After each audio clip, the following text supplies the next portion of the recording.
aceptar la invitación a tratar un tema tan importante y de trascendencia que nos ha venido envolviendo no solamente a propios, sino también a quienes hacen uso de los servicios que presta la rama judicial. Indiscutiblemente que se va a convertir el tema de la inteligencia artificial, diría, o no sé si el doctor Rodríguez me va a corregir en su momento, podríamos estar hablando que es inteligencia humana versus inteligencia artificial, pero que de alguna manera nos va a permitir entregar herramientas o acceder de una mejor manera a la administración de justicia.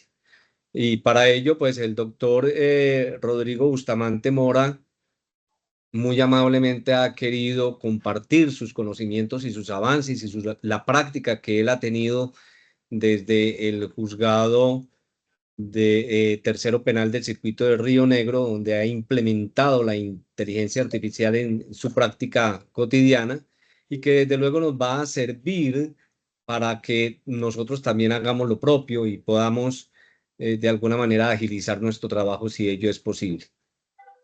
Les quiero contar que el doctor Rodrigo Bustamante Mora es abogado de la Universidad de Antioquia, especialista en Derecho Penal de la Universidad Autónoma de Bucaramanga y especialista en Derecho Procesal Penal de la Universidad Autónoma Latinoamericana.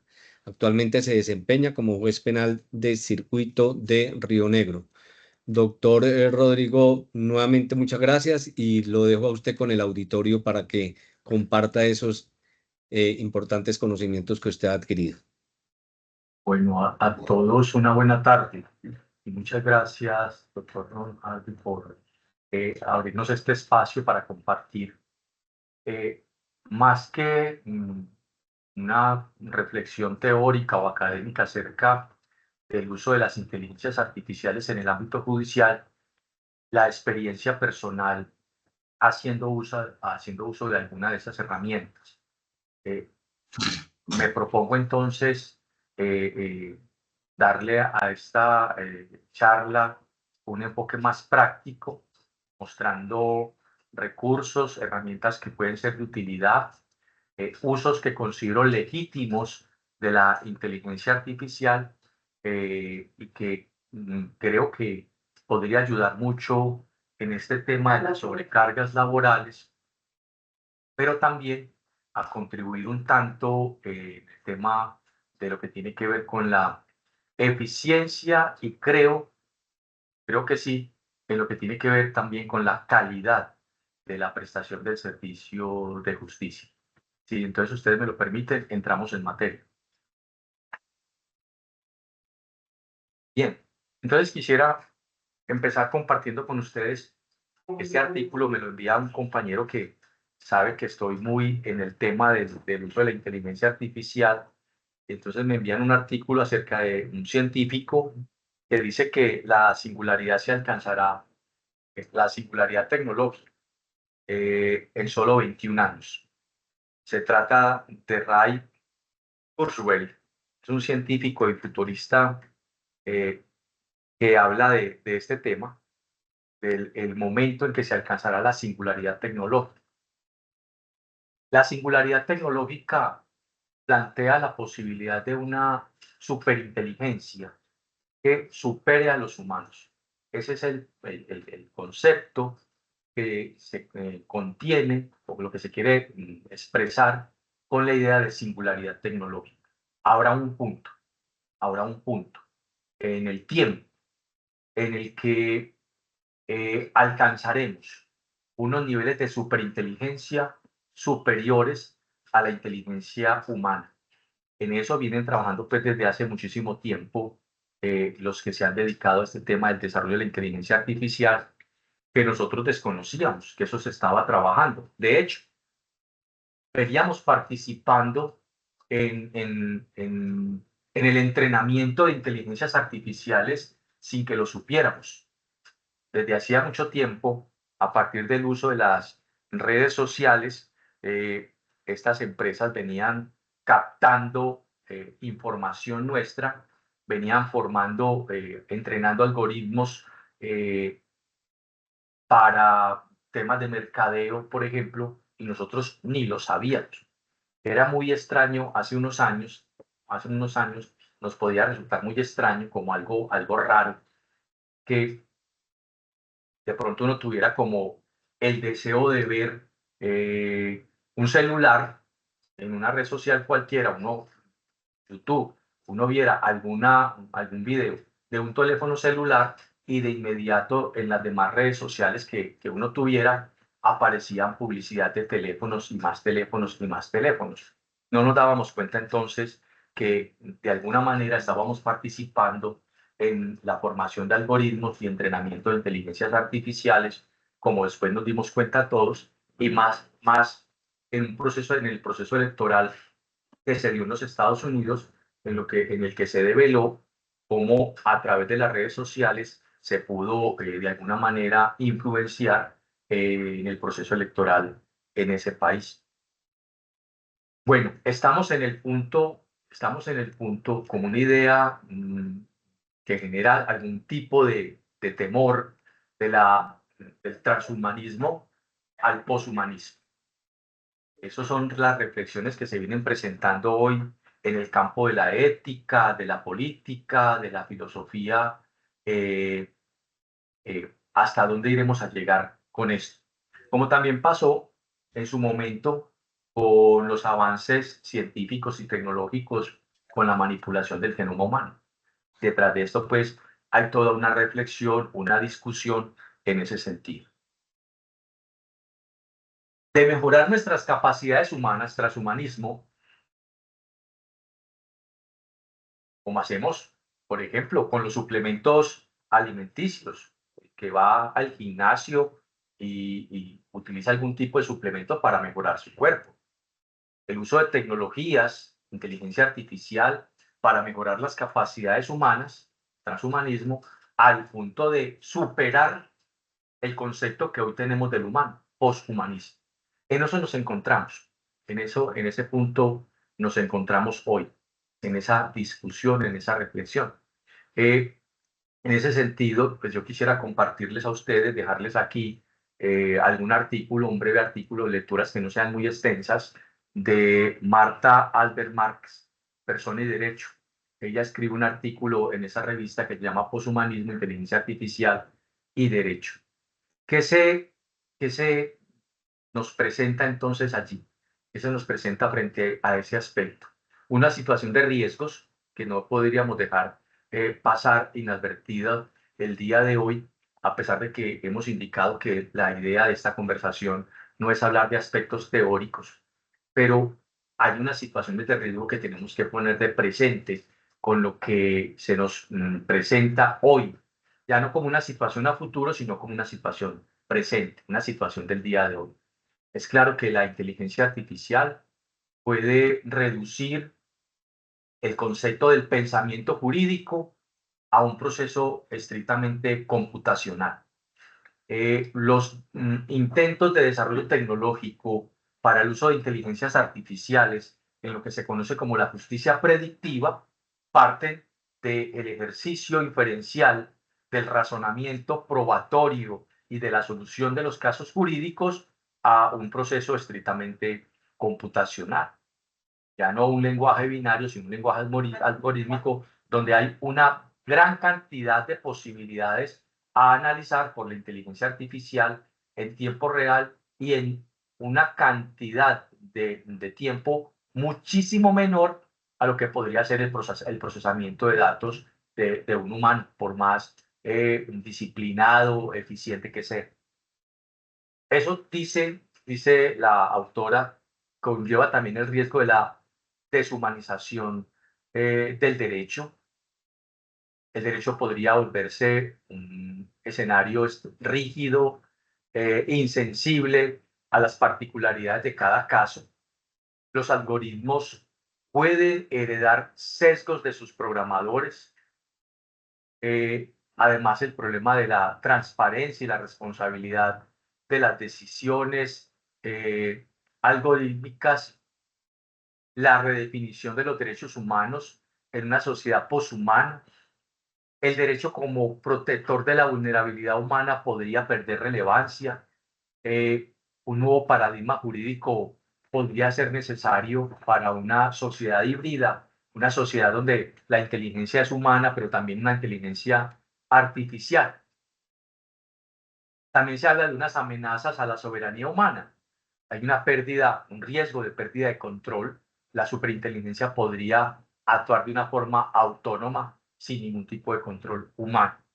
Esos son algunos pues, de los riesgos que se presentan hoy en el panorama del uso de las inteligencias artificiales en el momento en que nos encontramos hoy, de un aspecto pues, de transhumanismo. Pero imagínense cuando lleguemos a las inteligencias fuertes, las inteligencias artificiales fuertes, que además no solamente actúen bajo el control y el dominio humano, sino también de forma completamente autónoma. Hay que tener entonces en el panorama estos riesgos, estos riesgos. Esa situación precisamente es la que amerita que para el uso de inteligencias artificiales y herramientas de inteligencia artificial en el ámbito judicial se establezcan protocolos. ¿Qué sí y qué no y cómo puede y debe utilizarse la inteligencia artificial? ¿Qué no? La prohibición de su uso. En ese sentido, entonces, parece ser que la Corte Constitucional, en la sentencia T323 de 2024, haya fijado unos lineamientos que no restringen, no prohíben más bien el uso de la inteligencia artificial, sino que desarrolla unas pautas a considerar en el uso de esas inteligencias artificiales. La transparencia como un primer criterio. Declarar explícitamente a los usuarios del sistema de justicia el uso de la inteligencia artificial y en qué se está usando. La responsabilidad, principio que también se conoce como principios, el principio de responsabilidad. El funcionario judicial tiene que tener claro que es él el responsable de la decisión y que la inteligencia artificial es solamente un apoyo. Además, tener un sumo cuidado con el manejo de los datos, además de los datos sensibles. Ya la Corte Constitucional había referido en alguna sentencia de tutela el uso del manejo de datos en la publicación de las sentencias. No sustituir la responsabilidad humana. La inteligencia artificial no reemplaza el juicio humano. La seriedad, verificación exhaustiva de la información proporcionada por la inteligencia artificial. La prevención de riesgos. El uso de inteligencia artificial genera un riesgo de seguridad en el manejo de la información. Así, los creadores de las inteligencias artificiales nos aseguren que los datos que allí utilicemos, hay un manejo responsable de ellos, pues quedamos en manos de los programadores de estas inteligencias artificiales y debe generarse los estados. Los estados deben generar verdaderos mecanismos de control para el uso de esos datos. Mire cómo cuando vamos a un almacén cualquiera a comprar cualquier producto y nos piden información, por ejemplo, para la factura electrónica, el nombre, correo electrónico, el número celular, uno espera que esos datos queden únicamente para ese propósito, para ese fin. Pero cuando uno menos piensa, está recibiendo llamadas y mensajes a través de redes sociales, de WhatsApp, de cualquier eh, mm, marca o de cualquier agente comercial ofreciendo productos y servicios. Y uno dice, pero ¿cómo obtuvieron este dato? Entonces, una vez suministramos un dato, una información personal, ya estamos en manos de terceros. Se demanda, pues dice la Corte también, el control humano de todos los procesos de uso de inteligencia artificial y el uso de buenas prácticas, entre otras, pues, pautas establecidas por la Corte Constitucional en esta sentencia de tutela que estoy seguro ya todos conocen, está siendo ampliamente publicitada. ¿Qué inteligencia artificial? Hay muchas. Hay muchas. ¿Y qué usos? ¿Y qué usos dan?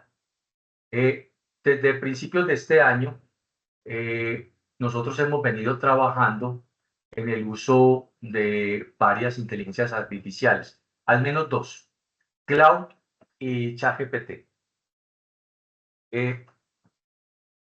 Cloud es una inteligencia artificial que nos ha ofrecido en la elaboración de resúmenes rapidez, exactitud en esos procesos. Solo que con Cloud no tenemos nosotros la posibilidad de hacer procesos de entrenamiento, como sí se puede con GPT. Con GPT inclusive, con ChatGPT es posible incluso crear, desarrollar GPTs personalizados para actividades muy concretas. Veamos. Espero que estén ustedes observando mi pantalla. Aquí tienen Sí, doctor. mi GPT, suscripción al GPT. Y aquí hay unos GPTs que hemos venido desarrollando. Tenemos varios. Los más usados, el que llamamos asistente judicial y el analista de pruebas. Son los GPTs que más usamos. Uno podría hacer las tareas que vamos a hacer a continuación sin tener estos GPTs, pero el proceso de entrenamiento sería un proceso de entrenamiento diferente al que podría hacerse cuando uno ya ha desarrollado un GPT, le ha dado unas pautas específicas para las tareas que uno pretende desarrollar. Lo primero que debemos tener en cuenta acá es que GPT no es un buscador, no es un buscador de Internet. No tendría sentido tener una herramienta como GPT o cualquier otra inteligencia artificial y utilizarla como un buscador en la web. Para eso están los buscadores tradicionales o Perplexity o algunas otras inteligencias artificiales que están conectados en tiempo real a la Internet. GPT no está conectado en tiempo real al Internet. La información con la cual él produce sus respuestas es la información, la base de datos con la que ha sido alimentado por el operador, por el creador de GPT, OpenAI. Se dice que está actualizado casi que a los principios de trimestre de este año 2024. Entonces, esa es la situación. ¿Qué otra cosa pasa cuando yo utilizo el GPT normal, sin crear, sin desarrollar un propio GPT? OpenAI ha alimentado la inteligencia artificial y cualquier otra como Cloud con millones de datos, que contiene la misma Internet, Wikipedia, entre otras. Se presentó un debate hace unos meses con el New York Times porque detectaron que OpenAI estaba utilizando la información de este periódico para alimentar su inteligencia artificial. Hay un debate frente a ese particular también allá en los Estados Unidos. Entonces, cuando se le pregunta a la inteligencia artificial sobre algún aspecto concreto, él busca de toda esa cantidad de información, de esos millones de datos, estamos hablando de una cantidad monumental de información, la respuesta más próxima a lo que le hemos preguntado. Y en ese proceso, la inteligencia artificial puede incurrir en lo que se conoce como alucinaciones. Él está dando una respuesta coherente, consistente, pero que no es una respuesta veraz frente a lo que le hemos preguntado. Al desarrollar un GPT, pues ese riesgo se reduce en una menor expresión, porque la información que contiene el GPT es la información que nosotros mismos le hemos suministrado. ¿Qué uso le damos entonces nosotros a GPT? Vamos a hacer una pequeña demostración. Con el asistente judicial, hace unos meses venimos utilizando la plataforma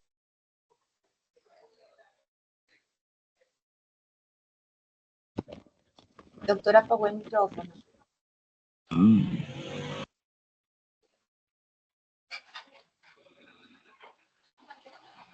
Doctor Rodrigo, apagó el micrófono, se le silenció. Sí, listo, gracias. Esa transcripción que nos hace Teams, como ustedes ya lo han visto, tiene errores. Errores que tienen origen en la calidad del Internet, los micrófonos que empleamos y los problemas también que tenemos nosotros de comunicación, de lenguaje, la vocalización, cosas así. Otro problema que suele suceder es que en muchas ocasiones los varios participantes de la audiencia utilizan todos el mismo micrófono. Cuando hacemos las audiencias híbridas, tenemos participantes que están conectados desde sus propias terminales y se han identificado adecuadamente al momento de ingresar a la audiencia. Pero tenemos personas en la sala de audiencias, todos que están prácticamente utilizando el mismo micrófono, así que todos quedarían como si fuera la intervención del juez, porque el juez se ha conectado con su cuenta o el secretario se ha conectado con su cuenta. Entonces, eso puede generar distorsiones cuando se presenta entonces la transcripción de esas audiencias. Entonces, hay que tener cuidado con eso. Acá, por ejemplo, tenemos entonces el asistente judicial. Vamos a utilizar un documento. Aquí tenemos una transcripción de una audiencia penal. Es la transcripción que todos ustedes pueden descargar de la audiencia que les ha hecho Teams. Vamos a pedirle acá, al momento de hacer esta transcripción, que no solamente nos haga un resumen, sino que nos haga algún tipo de anonimización del documento para que no queden los datos personales de las personas que allí intervienen. Se trata de una audiencia de juicio oral. La estoy utilizando acá porque fue una audiencia con poca prueba, solamente 2 testigos. Otro aspecto que tenemos que considerar, ya hemos dicho, existe el riesgo de lagunas. Cuando utilizamos el GPT en general, él va a responder con toda esa cantidad de millones de datos que dispone. Pero cuando hemos desarrollado un GPT personal, esa información es más limitada, así que el riesgo de alucinaciones es un riesgo menor. Además, ese GPT tiene una función específica. Este asistente judicial fue creado y está siendo entrenado con una tarea muy concreta: realizar resúmenes de audiencias virtuales utilizando plataformas virtuales y ayudar a proyectar autos elementales, sencillos, nada pues complejo, y a mejorar la redacción de textos, que también es un aspecto muy útil para nosotros. Escribimos un texto, empezamos a escribir un texto, proyectar una sentencia, por ejemplo, una valoración probatoria, y empezamos a buscar sinónimos o palabras para no repetir, acudimos excesivamente al uso de conectores, etcétera. Pues uno escribe un texto con toda la tranquilidad del mundo, sabiendo que está incurriendo en una cantidad de errores gramaticales, una mala puntuación, uso de muletillas, etcétera. Copia uno ese texto, lo trae acá y le dice que mejore la corrección de cada uno de los párrafos de ese documento. Y entonces él nos hace una redacción formal y jurídica en la que se depura toda esa cantidad de errores que solemos cometer cuando elaboramos un documento, sea un documento de cualquier índole o un documento de tipo jurídico. Entonces, ahí tenemos usos legítimos: la realización de resúmenes de las audiencias virtuales, mejorar la redacción de textos jurídicos y ayudar a proyectar un auto. Si aquí colocáramos una plantilla, por ejemplo, de un auto admisorio de demanda, de un mandamiento de pago, y le colocáramos los datos de la demanda ejecutiva, le podríamos decir que esa demanda la vamos a tramitar y que en consecuencia libre el mandamiento de pago conforme a la plantilla adjunta, y nos va a elaborar a partir de los 2 documentos, la demanda, ejecutiva, y la plantilla de auto de mandamiento de pago, nos va a proyectar un documento, el cual podemos permanentemente mejorar, corregir, pedirle que lo depure, que lo perfeccione. Entonces aquí tenemos, como les digo, la transcripción de una audiencia virtual con todas las dificultades que solemos tener en estas audiencias: la mala calidad del Internet, que se usa un micrófono compartido o que no vocalizamos bien. Y le voy a pedir que me haga ese resumen. Realiza una breve reseña del documento adjunto. Anonimiza el documento escribiendo solamente el primer nombre de las personas que participan. Se trata de la transcripción de una audiencia virtual realizada en la plataforma de Microsoft Teams.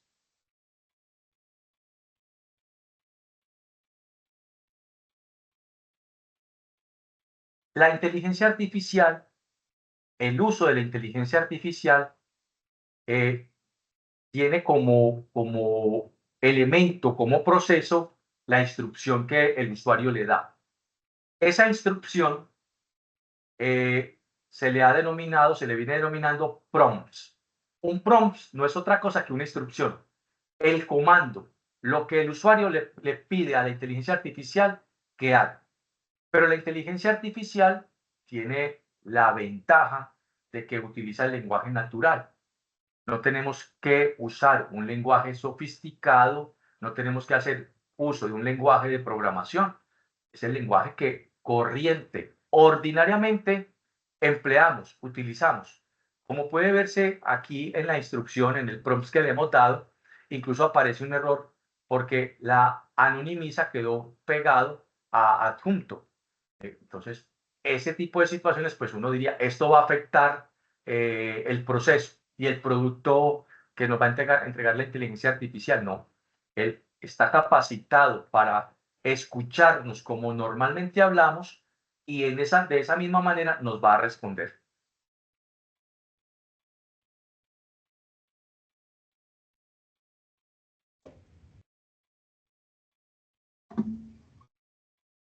La transcripción corresponde a una audiencia penal realizada el 20 de mayo de 2024.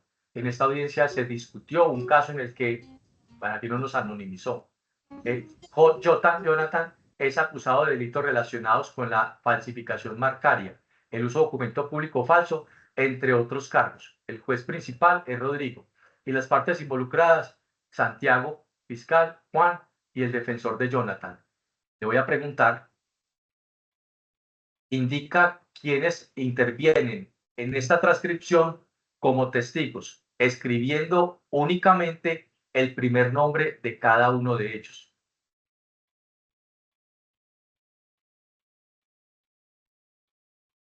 Los testigos son Raúl y Oscar. Esos son los testigos. ¿Por qué he hecho esto? ¿Por qué le he pedido que me haga primero una reseña breve de la transcripción del documento? Porque cuando damos la instrucción, debemos tener el cuidado de no sugerirle a la inteligencia artificial cuál es la respuesta que estamos esperando. Si yo le hubiera dicho acá que en el documento adjunto me resuma el testimonio de María, él me hubiera ofrecido un resumen del testimonio de María, a pesar que en el documento adjunto, en la transcripción, no aparece ninguna María. Eso es una forma de alucinación.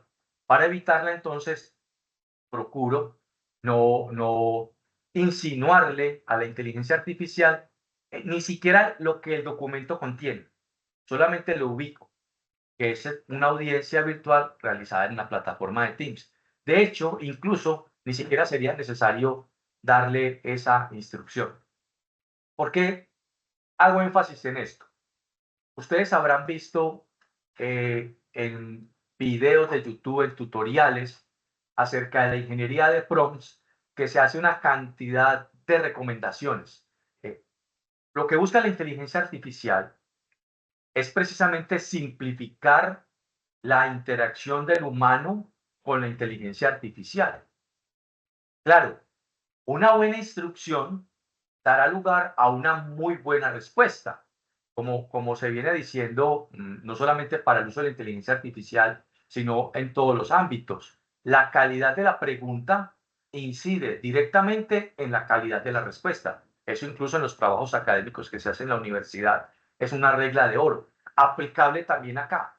La calidad de la instrucción incidirá en la calidad del producto que la inteligencia artificial nos entregará. Entonces se dice, como unos elementos básicos que debe tener la instrucción, es decir, el prompt, que a la inteligencia artificial se le debe asignar un rol. Actúa como, actúa como mi dependiente judicial, experto en la realización de resúmenes, de diligencias judiciales y la toma de notas de los testimonios que se practican allí. Le indico además la importancia de esa actividad. Ese resumen será empleado para finalmente hacer parte de la sentencia en la que el juez resolverá sobre el caso. Le asumo un rol, le indico la importancia de esa actividad, le limito la posibilidad de ser creativo, no emitas juicios de valor, no des conclusiones, etcétera, ¿cierto? Todo ese tipo de recomendaciones en la elaboración de las instrucciones de los prompts aparecen hoy en las redes sociales, en los manuales en YouTube, ampliamente pues difundidos y cada vez de una forma más sofisticada. Que si nos vamos metiendo en el tema, pues al mismo tiempo corremos el riesgo que una cosa que se supone debe ser simple, amigable, se vuelva tan compleja que entonces las personas digan, esto no es para mí, yo no lo puedo utilizar. Como estamos viendo acá, yo no estoy haciendo nada de lo que estos tutoriales recomiendan hacer. Estoy hablándole normalmente a esta inteligencia artificial. Realiza un resumen completo y detallado del testimonio de Raúl.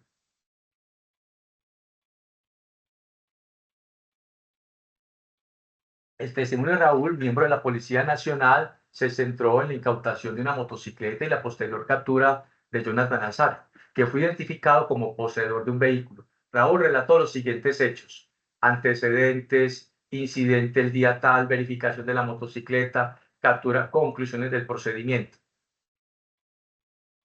Es posible, con toda seguridad, que él me esté omitiendo información relevante de lo que ese testigo dijo en la audiencia. Ya le he pedido que me haga el resumen de ese testimonio, a pesar de que le dije que fuera completo y detallado. Entonces le voy a preguntar qué está omitiendo. Indica las unidades informativas omitidas en el resumen del testimonio de Raúl.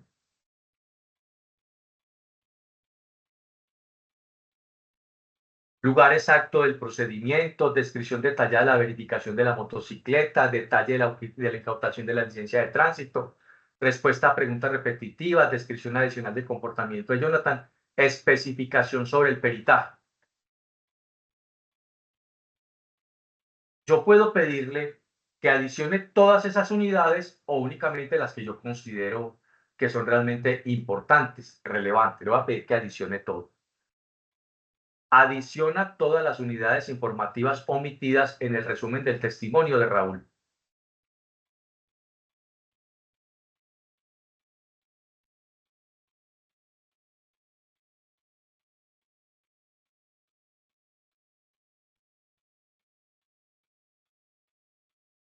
En este proceso, yo elaboro, yo genero acá una etapa de control.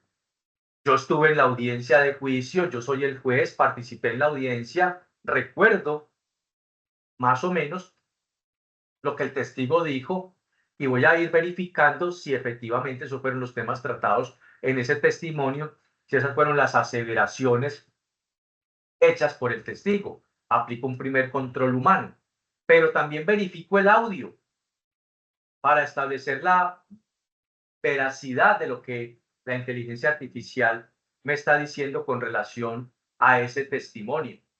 Hago un proceso de control humano. No puedo perder nunca el control de la actividad que la inteligencia artificial me está realizando. Acá ya tengo entonces unos elementos que me permiten hacer esa etapa de control y ya le voy a pedir que me haga un producto final. Elabora un texto en forma narrativa que contenga el resumen completo del testimonio de Raúl. No emitas ninguna opinión ni hagas conclusiones. El texto debe ser formal y en lenguaje jurídico. Inserta entre comillas los apartes textuales más relevantes de las manifestaciones que hizo el testigo. Aquí me faltó decirle el tamaño. 3 párrafos, 8 párrafos, 5 párrafos. Yo determino, este es un testimonio muy importante. Este testimonio debe ser de 5, 6, 7 párrafos. No, este testigo dijo muy poquito, con 2 párrafos es suficiente, con 3 párrafos es suficiente. Y entonces ya acá me hace ese resumen y empieza a colocar apartes textuales. Aquí dice, posteriormente se hizo presente Jonathan, quien fue contactado por el propietario del establecimiento donde se hallaba estacionada la motocicleta. Jonathan presentó una licencia de tránsito que, a juicio de Raúl, presentaba inconsistencias notables. Expresó que, comillas, la distribución de los caracteres, la impresión y el formato del documento no se ajustaban a los estándares oficiales, cierra comillas, lo que le llevó a sospechar de su autenticidad, por ejemplo. Aquí ya tenemos un texto, más o menos, producto final, que para mí va a ser insumo al momento de elaborar la sentencia. No me gustó la redacción, le pido que lo haga de nuevo hasta que esa redacción me guste. Aquí he mostrado pues el uso de la inteligencia artificial para resumir lo que ocurre en las audiencias a partir del documento que genera Microsoft Teams, que es la transcripción. ¿Hay una pregunta en este momento?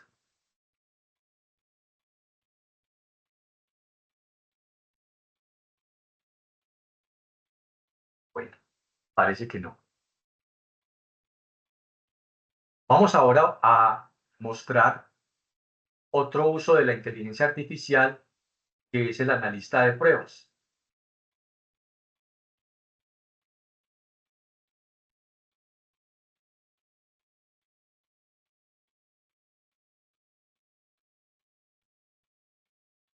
Espero que sea visible. Analista de pruebas judiciales. ¿Qué hacemos nosotros con el analista de pruebas judiciales? Le presentamos un documento. Ese documento contiene como insumo para el análisis de la prueba la identificación del procesado, los hechos de la acusación, que son exactamente y deben ser los hechos jurídicamente relevantes que el fiscal presenta al momento de la formulación de acusación. Casi nunca le agregamos al documento el marco jurídico del caso, que serían los artículos el tipo penal por el cual se acusa, y de pronto algún aspecto doctrinal. Por ejemplo, podríamos decir acá que los elementos del delito de receptación es un sujeto activo indeterminado, el que sin haber tomado parte en el delito tal, tenga un verbo rector poseer, un objeto o un bien mueble con procedencia ilícita. Eso se lo podríamos decir. Entonces, los insumos, el insumo, la identificación del procesado, los hechos de la acusación, el marco jurídico que debe ser, no requiere más y ni siquiera necesita que se le coloque la norma jurídica del tipo penal. Si se tratara de un proceso civil, supóngase un proceso de pertenencia, pues las reglas, las normas que hablan acerca de la posesión ordinaria o extraordinaria, las reglas que hablan de la prescripción adquisitiva de dominio, como un insumo. Y las pruebas del caso. Estas pruebas del caso lo que contienen es el resumen de cada uno de los testigos que fueron presentados en el juicio oral. Esta es la prueba disponible. Esta es la prueba disponible. Que este resumen, a su vez, lo hemos hecho con la inteligencia artificial que hemos llamado asistente judicial. Este es el test. Como ustedes pueden apreciar, se trata del documento que vamos elaborando ordinariamente para la producción final de una sentencia. No se trata de un documento adicional. Este mismo documento será finalmente la sentencia escrita. No estamos haciendo un documento para la inteligencia artificial y después produciendo otro documento para la sentencia. No estamos generando más trabajo.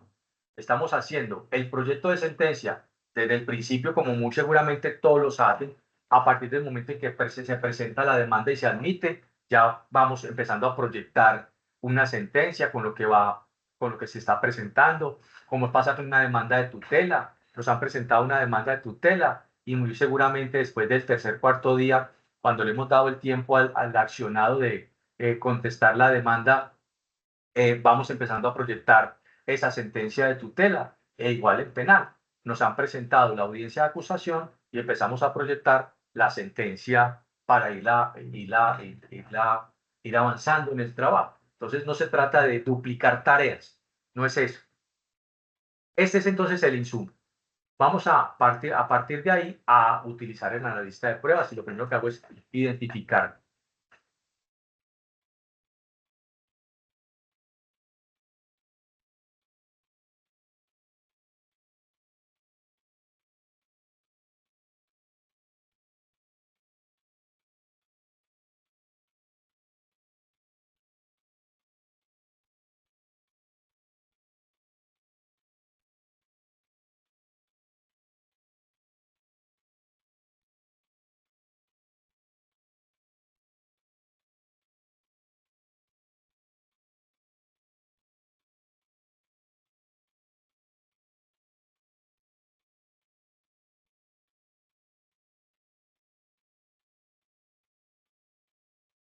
¿Han estado escuchando?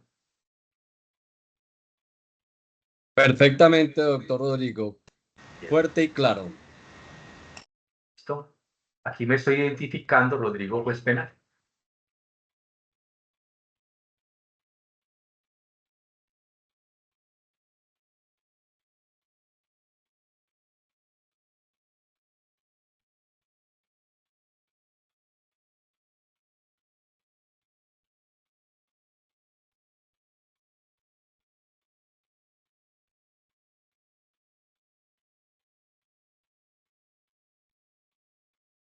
Bien, aquí hago una pausa antes de proceder.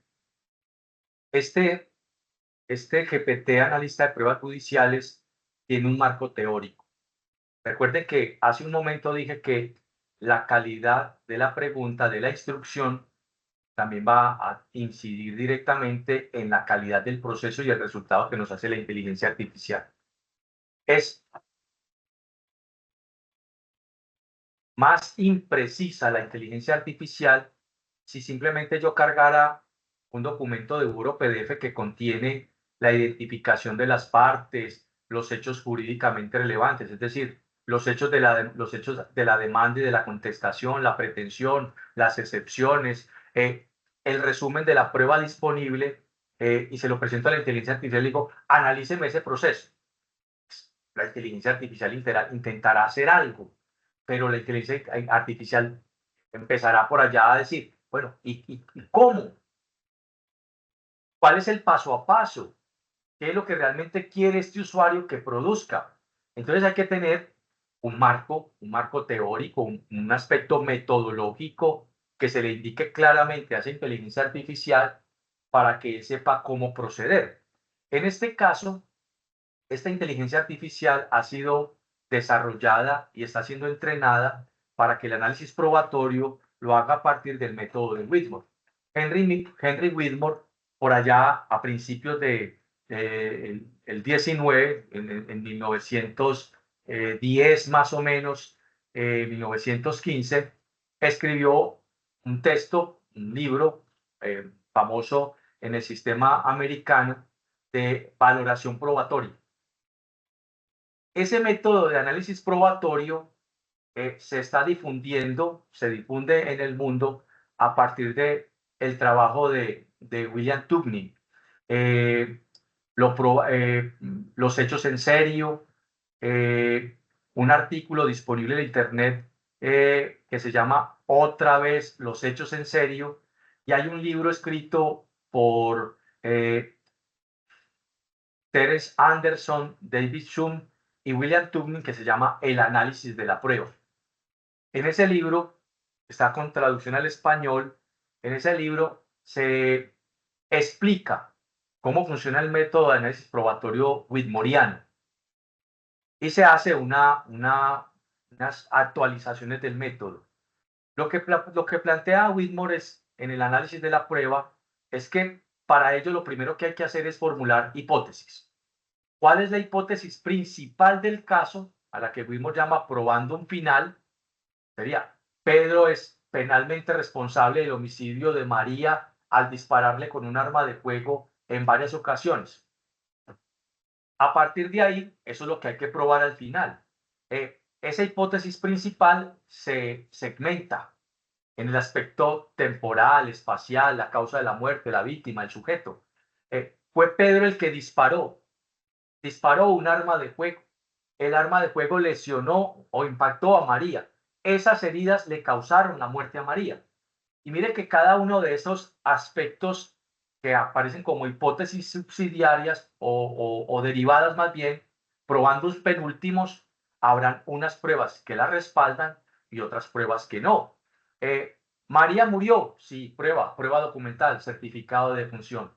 La causa de la muerte son las heridas provocadas por el proyectil de arma de fuego. Prueba, el médico perito que llegó al juicio a declarar y dijo que la herida fue penetrante y lesionó tales y tales órganos. Ese aspecto fáctico, que la muerte de María fue consecuencia de la lesión con proyectil de arma de fuego, tiene una prueba específica. ¿Quién disparó el arma? Raúl. Habrán otros medios de prueba que nos dirán que fue Raúl el que disparó. El método, además, propuesto por Whitmore, a su vez, contrapone hipótesis. Pedro disparó accidentalmente. Pedro no sabía que el arma de fuego era apta para disparar, cosas así. Una vez se han formulado las hipótesis, el probandum final, los probandums penúltimos, se empieza a enlistar toda la prueba disponible en el proceso. Se elabora o se hace un análisis de credibilidad, de pertinencia y peso probatorio de la prueba y finalmente el método diagrama, cuál es la prueba que apoya cada una de las hipótesis o que las debilita, incluyendo pruebas que no sirven de apoyo a la hipótesis de forma directa, sino que sirven de apoyo o de debilitación de otra prueba, afectando la credibilidad de un testigo, de un perito o de una evidencia circunstancial. Pues, con ese marco teórico es que entonces este GPT nos hace el análisis probatorio. Vamos a cargar el documento que es el que contiene, como hemos dicho, el que contiene el caso, que es la identificación del procesado, los hechos de la acusación y el resumen de toda la prueba disponible.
Entonces nos va elaborando unas hipótesis de forma creativa y nos empieza a hacer la clasificación también y el análisis de la prueba. Aquí hemos cambiado el nombre del testigo, le hemos puesto el nombre de Raúl Torres, al otro testigo le hemos puesto el nombre de Oscar Castro y nos hace un informe preliminar. Pero la ventaja que tenemos acá es que con esto podemos dialogar. Supóngase que yo no estoy de acuerdo con o creo que hacen falta más probando más hipótesis secundarias. Aquí me está hablando del delito de receptación, que el procesado poseía una motocicleta, y aquí me está colocando un aspecto subjetivo, sabiendo. ¿Será que es plausible que podríamos también agregar debiendo saber? Entonces uno diría, no, debiendo saber no. Como estamos hablando de una conducta estrictamente dolosa, ese debiendo saber se parece más, es como a la imprudencia, como a un delito imprudente, ¿no? Entonces, esto no, no, tiene que ser sabiendo, ¿cierto? Entonces yo podría decirle a él que no estoy de acuerdo con esta primera hipótesis secundaria, que debía saber, no, la única posibilidad es que sabía, tenía un conocimiento claro del origen ilícito derivado del hurto de esa misma motocicleta. Pero además también aquí falta otra hipótesis secundaria, y es que Yea no participó en el hurto de esa motocicleta. En la falsedad marcaria, pues una hipótesis es que la motocicleta en posesión presentaba números de chasis y motor adulterados o regrabados, pero esto no es suficiente para la falsedad marcaria. También hay que probar que Yea fue la persona que remarcó el chasis y el motor. En el uso de documento falso, público falso, no solamente es probar que la licencia de tránsito es falsa, sino que ya tenía conocimiento de la falsedad de ese documento y aún así lo usó. Entonces yo puedo interactuar con él para modificar las hipótesis. Le puedo pedir que amplíe el listado de las aseveraciones fácticas de cada uno de los testigos, y a partir de la evaluación de pertinencia y credibilidad, también puedo dialogar, exigirle que tenga en cuenta otros criterios. Y aquí finalmente pues hace el análisis de las conexiones lógicas. Las conexiones lógicas no es otra cosa que establecer la prueba que apoya las hipótesis o que las refuta, que les brinda algún tipo de apoyo o que las debilita. Y finalmente el diagrama.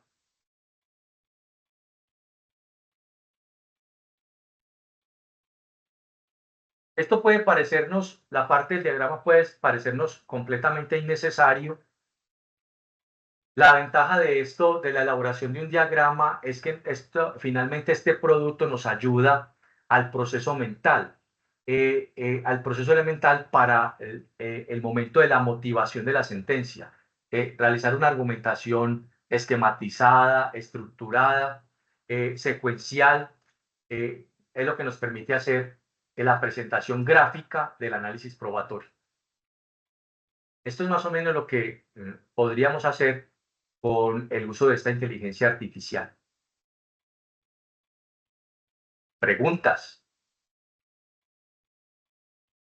Doctor Rodrigo, por acá nos escriben 3 preguntitas, que de pronto podría ser una sola. Dice, ¿cómo tengo acceso a ese analista o experto? ¿Cómo obtengo el asistente judicial? ¿Y viene predeterminado o yo lo creo? Aquí mismo se los voy a compartir, pero no tengo habilitado, aquí no me aparece habilitado la opción de compartir en el chat de la reunión. Si por acá no logramos compartir el enlace, lo haremos a través del WhatsApp del Colegio de Jueces y Fiscales. Eso es disponible y gratuito. Disponible y gratuito. Claro, este GPT, tanto el asistente judicial como el analista de pruebas, está programado, está predeterminado. De otra manera, no sería capaz de hacer lo que acabamos de mostrar.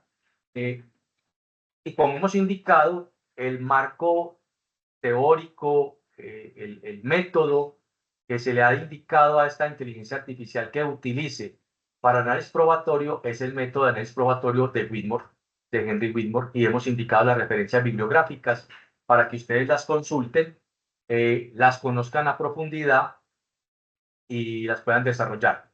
Mire que aquí estamos hablando Aquí se está hablando de un análisis de credibilidad, evaluación de pertinencia, credibilidad y peso probatorio.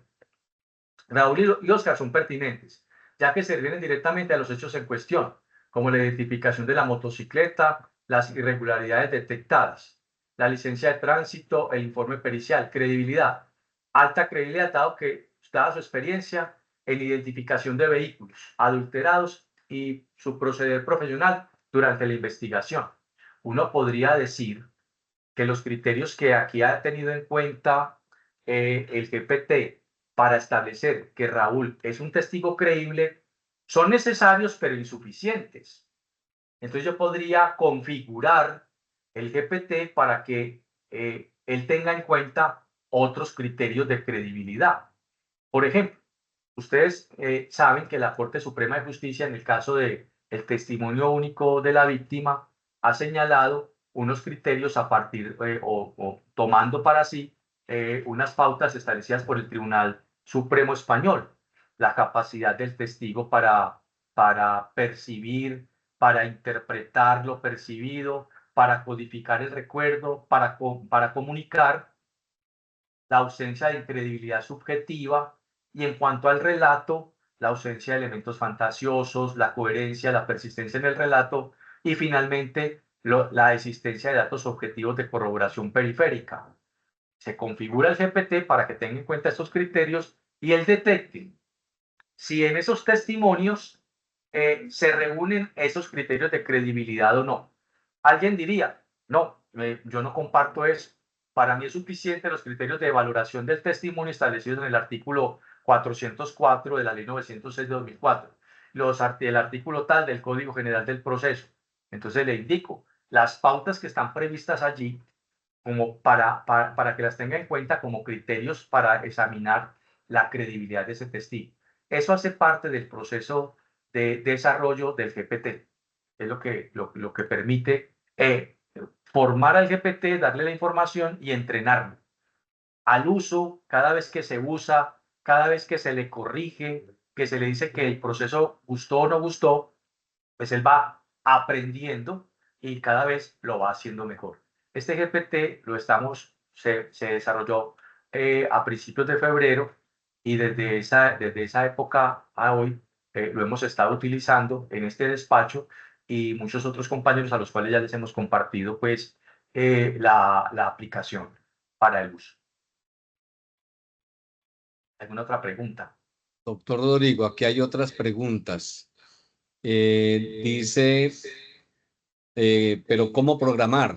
¿Eso implicaría otras clases? Ya mismo vamos a eso. Y hay otra de una vez para que la tenga ahí en cuenta. ¿Se pueden subir audiencias en Live Size? Y la otra pregunta, ¿el GPT gratis trae ese asistente o es el que se paga mensual? Y si el GPT analiza también audios o solo transcripciones. Bueno, sí se puede utilizar la transcripción de la ISAI, cualquier transcripción.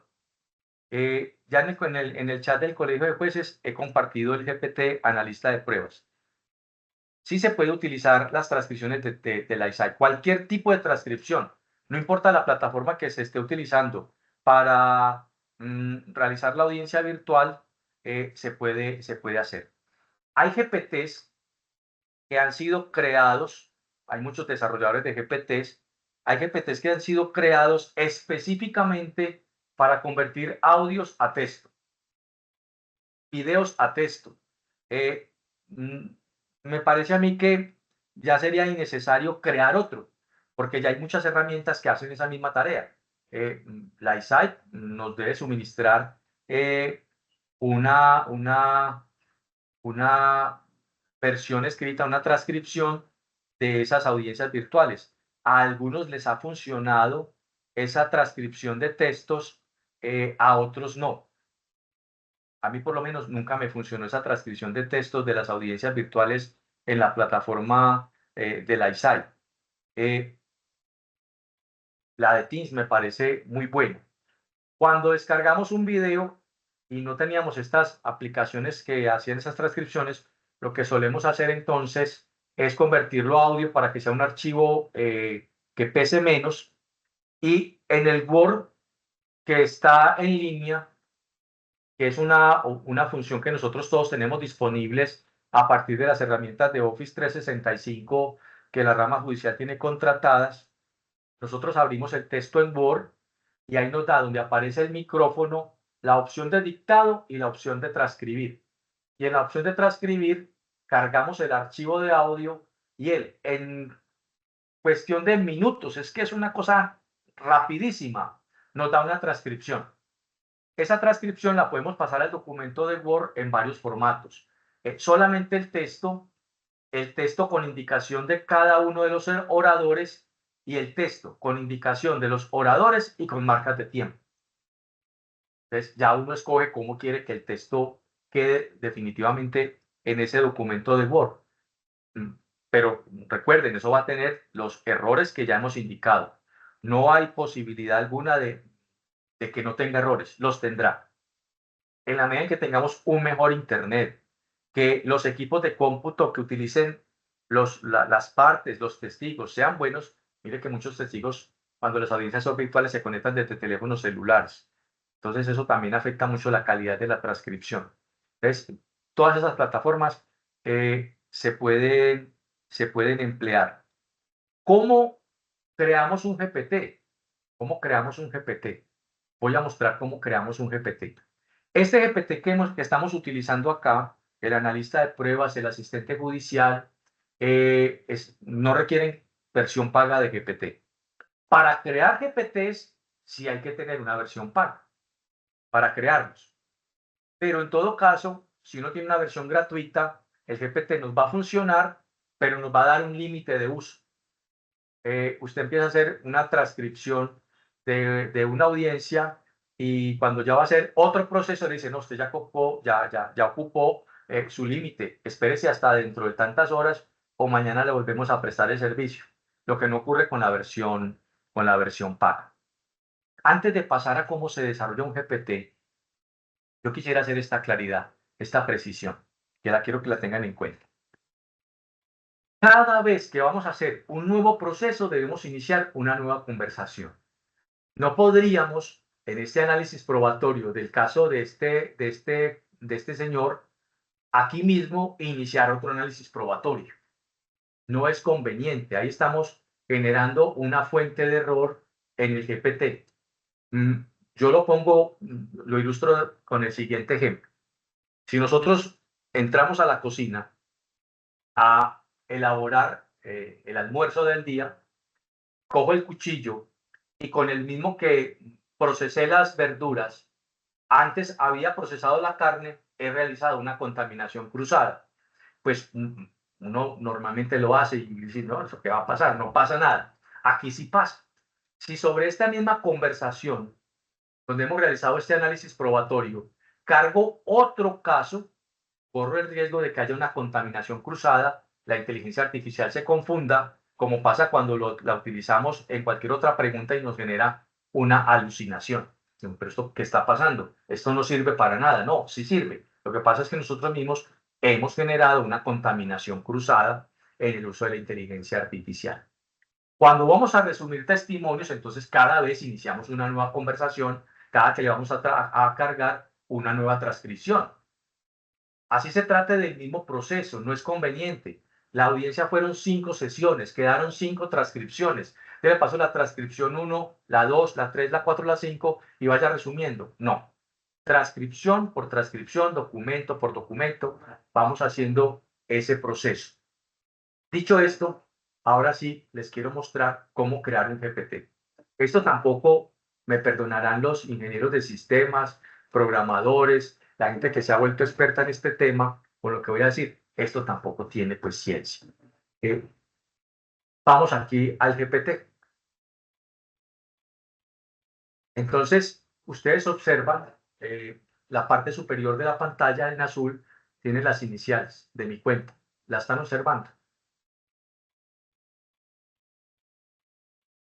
Sí, perfectamente. Bien. Listo. Entonces aquí aparecen mis GPTs. Volvamos.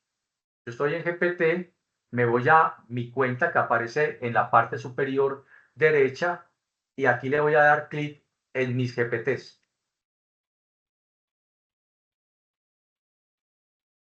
Aparecen los GPTs que yo ya he venido desarrollando, experto en derecho del consumidor. Esto es una práctica que hicimos, lo voy a eliminar.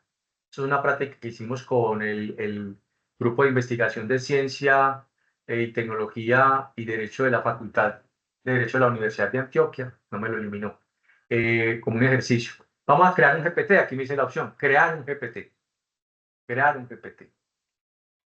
Al crear un GPT, el sistema me da a mí dos posibilidades. Esta de crear, y aquí aparece configurar.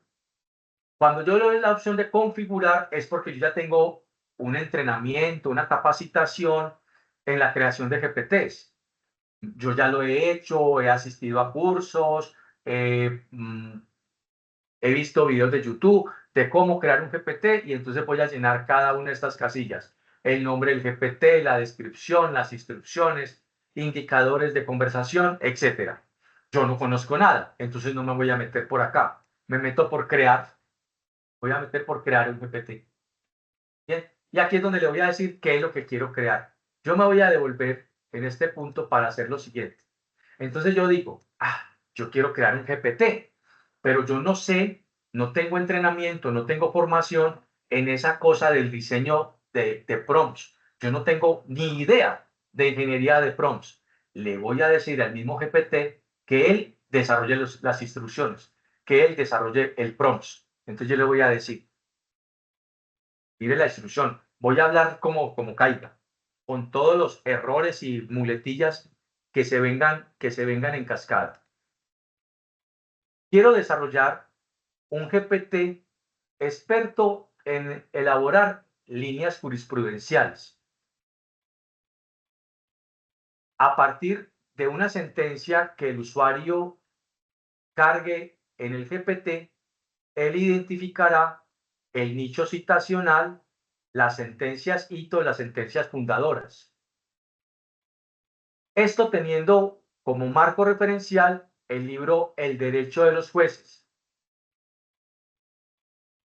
¿Conoces el documento al que hago referencia para la elaboración o desarrollo de ese GPT? Indícame cuál sería la instrucción que debo darle en la opción de mis GPTs, crear GPT, para que se desarrolle esta inteligencia artificial. Mire que por allá queda una cantidad de signos de interrogación. Bueno, como caiga.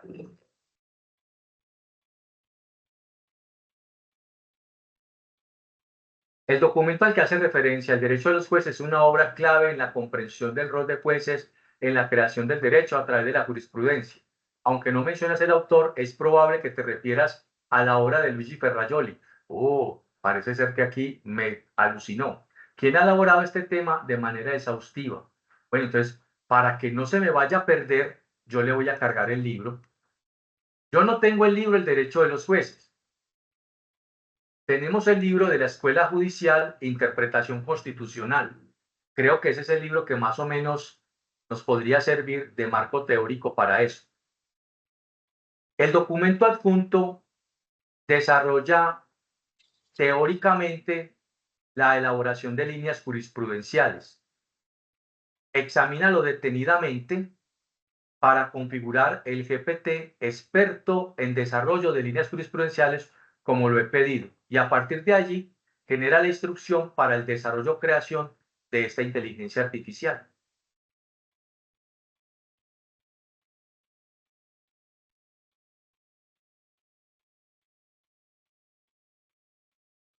Para el desarrollo de un GPT especializado en la elaboración de líneas jurisprudenciales basado en la teoría presentada en el documento de interpretación constitucional, tomando como marco referencial el libro El derecho de los jueces, se debe conseguir una serie de pasos bien definidos para identificar la sentencia hito, las sentencias fundadoras y construir un análisis diacrónico de la línea jurisprudencial. Instrucción para configurar el GPT. Entonces aquí me dice cuál es la instrucción. Interpretación constitucional, y aquí empieza a hacer todo esto. Y aquí me establece. Elabora un código, esto es un código para copiar, copia el código. podría copiar este código y mirar a ver qué pasa en cuando me vaya a la creación del código. Yo no le entendí, no entendí lo que me dijo acá. Entonces podría hacer eso, copiar todo este código y llevarlo allá. Vamos a ver qué pasa, lo voy a copiar. Ah, bueno, aquí también me dice, arriba también me da la opción de copiar. Bueno, ahora voy a lo que hemos mostrado, mis GPTs, crear un GPT, le voy a hablar acá y le voy a copiar ese código a ver qué pasa. No sé qué ir a hacer. Vamos a ver. Ah, pero en español, en inglés, perdón.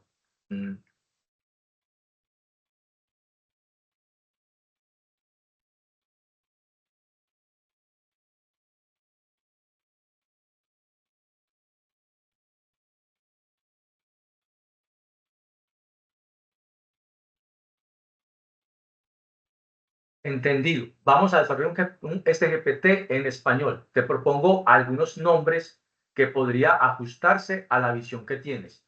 Pues mira, allá tenía una casilla que me decía nombre del GPT. Él mismo me está sugiriendo nombres. Análisis juris. Sentencia clave. Juris graph. Bueno, vamos a escoger la opción 4. Opción 4. Él me está llevando. Perfecto. El nombre de este GPT será Juris graph. Ahora generaré una imagen de perfil. Bueno, hasta una imagen de perfil nos va a generar para ese GPT.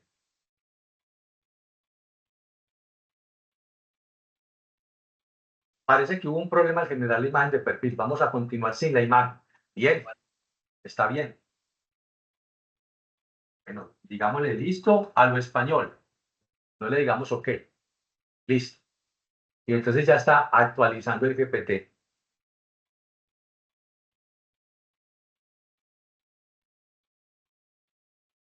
JurisGraph está listo para ayudar con el análisis y visualización de líneas jurisprudenciales clave. Si tienes alguna modificación o detalle adicional que te gustaría ajustar, házmelo saber. Bueno, supongamos que ya aquí está creado. Cualquier persona con el enlace lo llevo a la tienda de GPT o solo yo.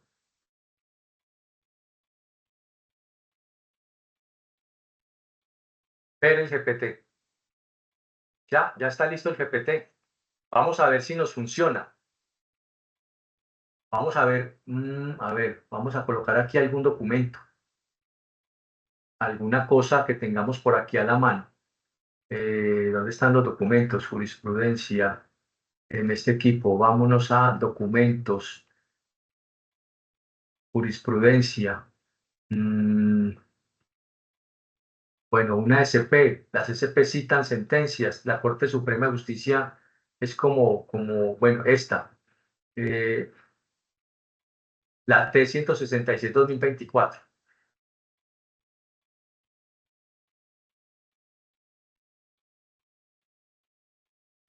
Elabora la línea jurisprudencial a partir del documento adjunto.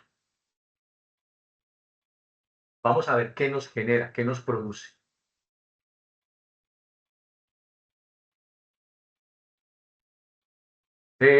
Línea jurisprudencial sobre migrantes venezolanas y violencia basada en género, reconocimiento de enfoque diferencial, excepciones de inconstitucional norma de migración, derecho de personas migrantes, deber del Estado de general vida, capacitación institucional, conclusión. Bueno, aquí no nos ha indicado ninguna sentencia ICTO, tampoco nos ha indicado sentencias fundacionales, tampoco nos ha hecho el nicho citacional, preguntémosle. Identifica en el documento adjunto el nicho citacional. Es decir, todas las sentencias que allí mismo se referencian. Mire que este es un recién nacido. Este es un GPT recién nacido. Hay que entrenarlo. Aquí se cita la sentencia T100 de 2023, la C81 de 2016, la T120 de 2022. ¿Será que nos está omitiendo algo? Preguntémosle. Indica las unidades informativas omitidas.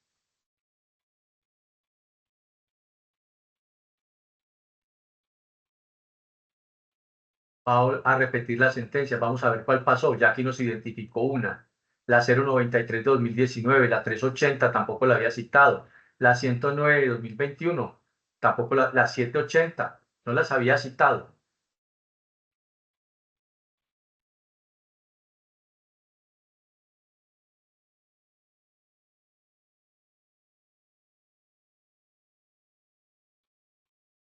Adiciona todas las unidades informativas al nicho citacional. Nos colocó situacional.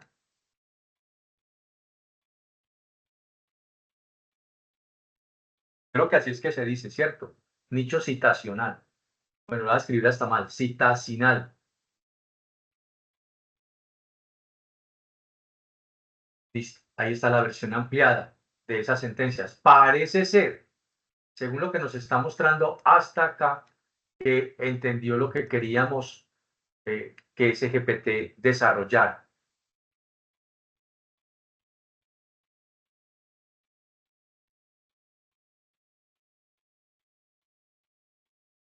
Identifica la sentencia hito y la sentencia fundacional. Aquí nos colocó hito sin H. Dejémoslo así, a ver qué pasa.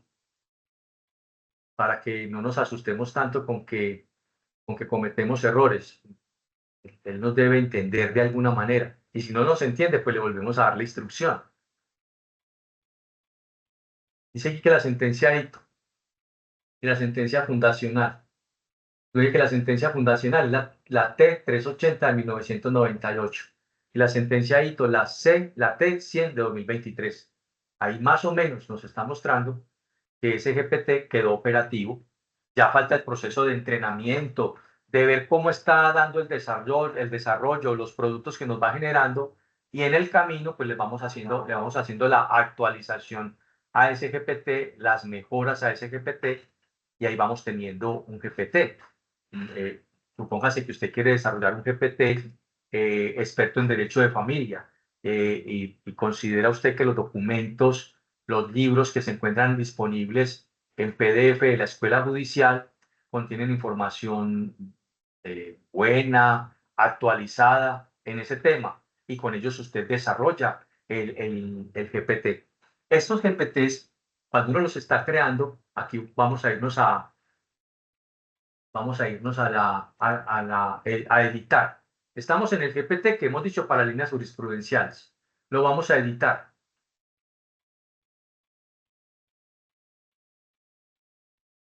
A ver, sí, ya estamos vamos a editar este GPT.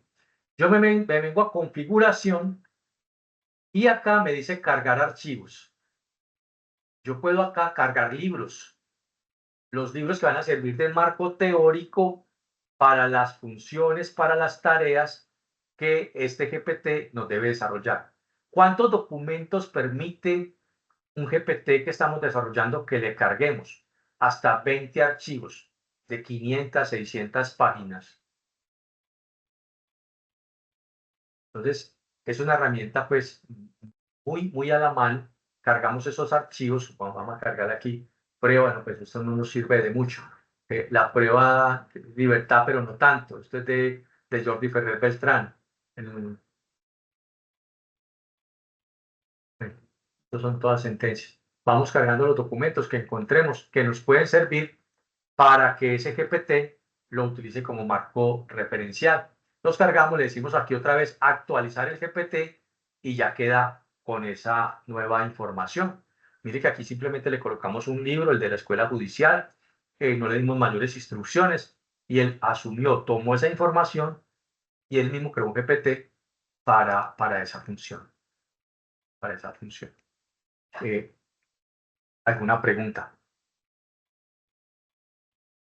No, ya no hay preguntas nuevas. Yo no sé, yo creo que, no sé, doctor Rodrigo, si ya con eso,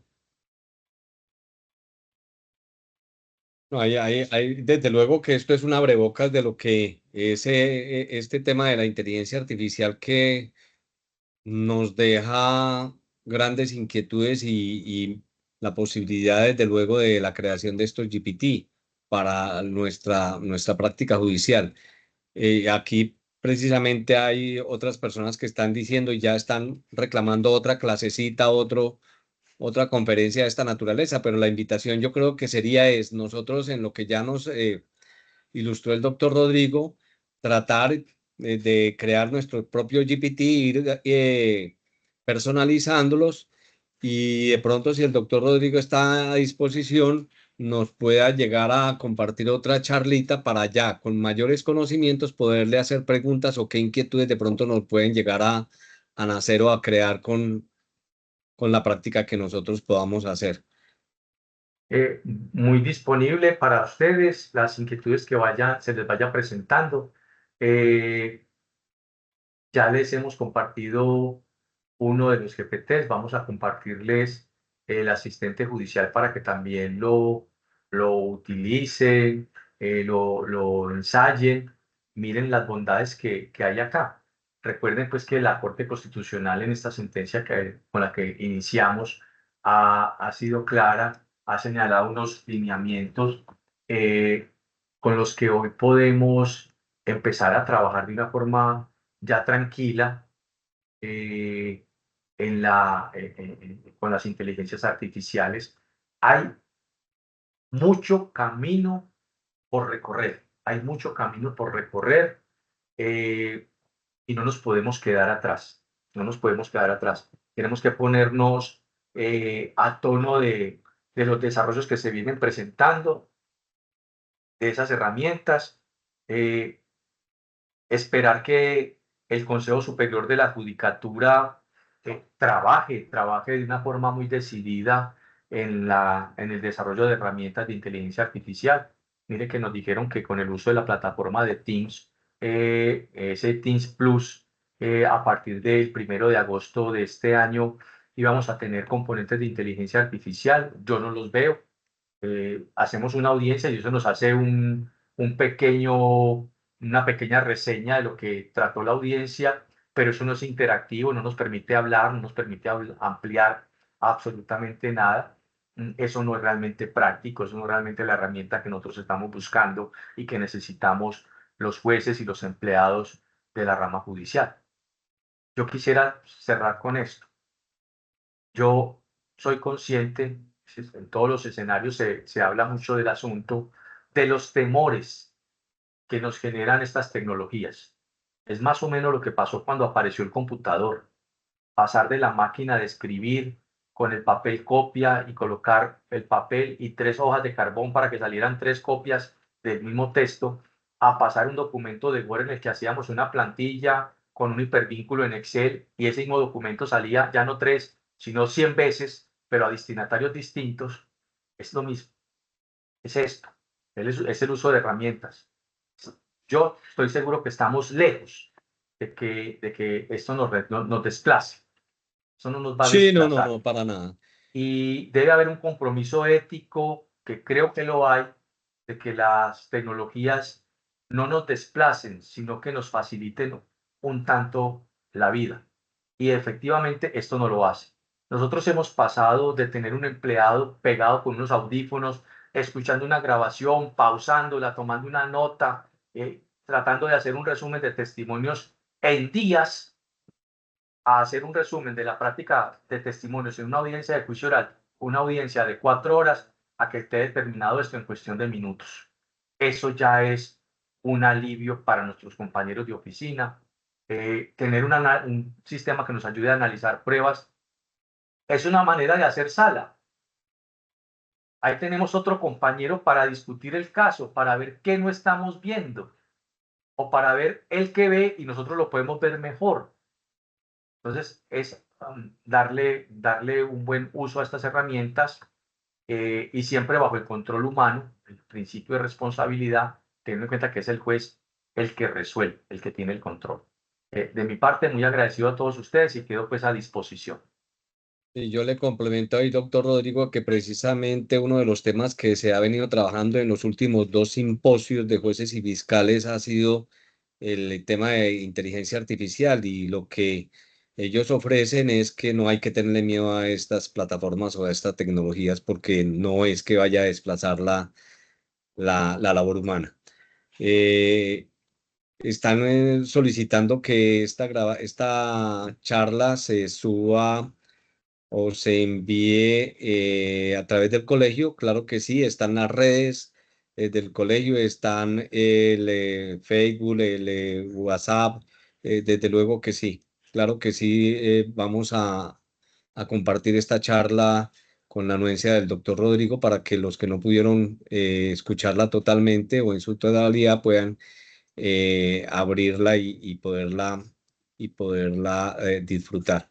Pues muchas gracias, doctor Rodrigo. Muy agradecido por parte del Colegio de Jueces y Fiscales, de todos sus integrantes. Quedamos pendientes para una nueva charla. Aquí en el chat, las personas quedaron muy agradecidas con su intervención. Desde luego el colegio también. Entonces, les agradezco también a todas las personas que participaron.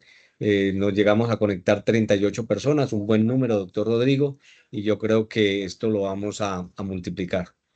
Muchas gracias y a todos los participantes también y buenas noches. Hasta luego.